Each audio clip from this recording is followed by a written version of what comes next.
I've always been fascinated by abandoned places. There's something about them that draws me in. Maybe it's the sense of mystery, or the possibility of finding something hidden inside. Whatever it is, I can't resist the urge to explore them. My girlfriend, Sarah, shares my fascination with abandoned places. So when we heard about an abandoned asylum in a nearby town, we knew we had to check it out. The asylum had been closed for over 20 years, and rumors swirled that it was haunted. Some people said they had seen ghosts wandering the halls, while others claimed to have heard strange noises coming from inside. We didn't know whether or not the rumors were true, but we were determined to find out for ourselves. One Saturday morning, we packed up our flashlights and cameras and drove to the asylum. It was located on a hill overlooking the town, and it was even more imposing than we had imagined. The main entrance was boarded up, so we had to climb through a broken window to get inside. Once inside, we found ourselves in a large lobby with a high ceiling and marble floors. The lobby was filled with dust and cobwebs, and the air was thick with the smell of decay. We could hear the wind whistling through the broken windows, and the only other sound was the echo of our own footsteps. We spent the next few hours exploring the asylum.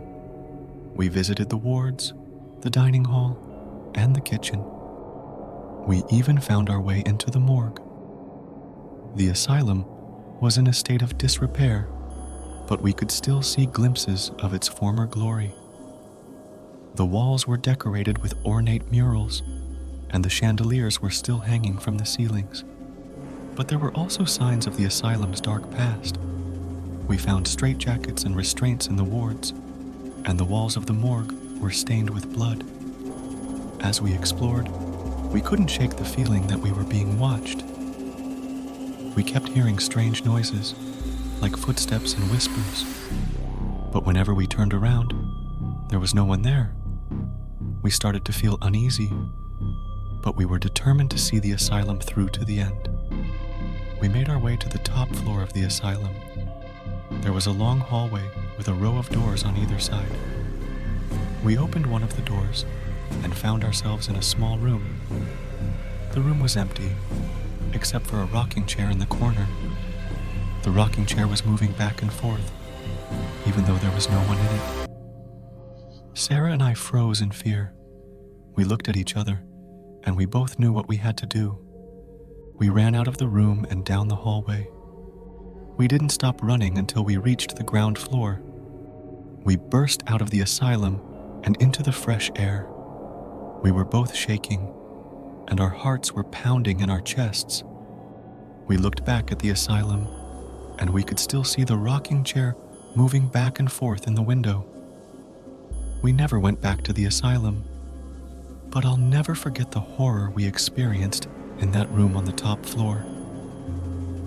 1 year later, it had been a year since Sarah and I had explored the abandoned asylum. We had tried to forget about what had happened there, but it was always in the back of our minds. One night, I was having a dream about the asylum. I was in the room with the rocking chair, and the chair was moving back and forth. I tried to run, but my legs were frozen. I was trapped. Then, I heard a voice. It was a woman's voice, and it was coming from the rocking chair. "Stay," the voice said. I tried to speak, but I couldn't make a sound. "Stay," the voice said again. I woke up with a start. I was sweating, and my heart was racing. I looked over at Sarah, and she was awake too. "Did you have that dream again?" she asked. I nodded. "Me too," she said. We sat in silence for a moment, trying to process what had just happened. "Maybe we should go back," I said. Sarah looked at me in horror. "What? Why?" she asked. "I don't know," I said. "I just feel like we need to finish what we started." Sarah hesitated for a moment, but then she nodded. "Okay," she said. "Let's go."